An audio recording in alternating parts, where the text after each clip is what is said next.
سلام دوستان عزیزم، امیدوارم که عالی باشید. به کانال آشپزی دلچسب خوش اومدین. امروز میخوایم این بالهای مرغ بی نهایت خوشمزه رو درست کنیم که بدون روغن و سرخ کردن و بدون کباب کردن توی فر آماده میشن و فوق‌العاده ترد و خوشمزه هستن. درست کردنش هم خیلی آسونه. بریم با هم ببینیم.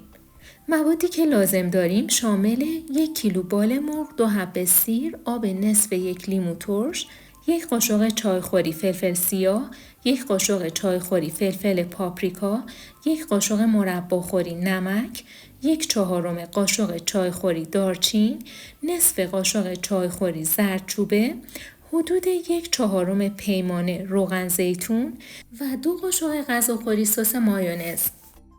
من از پیمانه استاندارد 1/4 و همینطور قاشق چایخوری استاندارد با این اندازه استفاده کردم.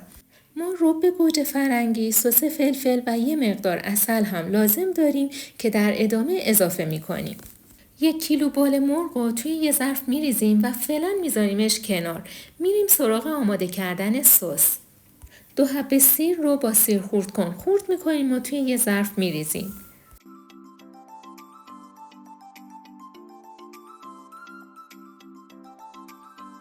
1 قاشق مرباخوری سس فلفل اضافه می‌کنیم. 1 قاشق مرباخوری هم رو به گوجه فرنگی اضافه می‌کنیم. آب نصف 1 لیموی تازه رو بهش اضافه می‌کنیم.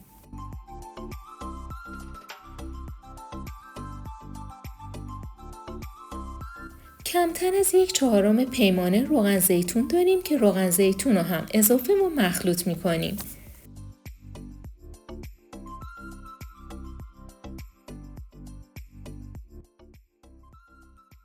ادویه ها شامل فلفل سیاه، پاپریکا، زردچوبه، نمک و دارچین رو به بقیه مواد اضافه و مخلوط می‌کنیم. 2 قاشق غذاخوری مایونز رو هم اضافه می‌کنیم. من از مایونز کم چرب استفاده کردم. شما اگر از مایونز پرچرب استفاده می‌کنید، میتونید 1 قاشق غذاخوری مایونز اضافه کنید. حالا همه مواد رو با هم مخلوط می‌کنیم.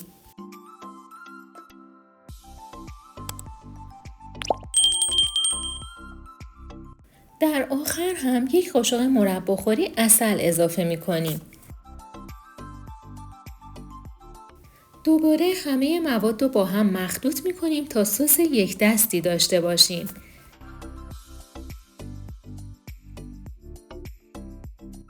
حالا سسی رو که آماده کردیم روی بالهای مرغ می‌ریزیم و بالها رو کاملاً به سس آغشته می‌کنیم.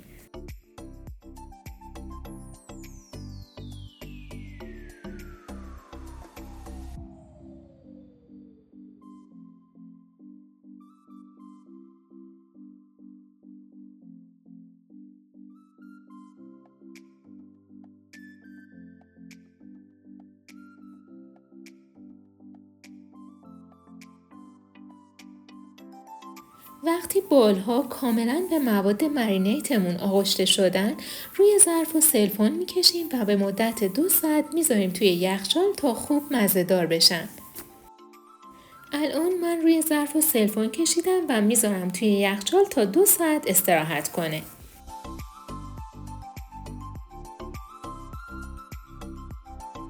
بعد از 2 ساعت مرغ‌ها رو از یخچال بیرون میاریم و توی سینی فر کاغذ روغنی میذاریم و بالها رو توی سینی میچینیم.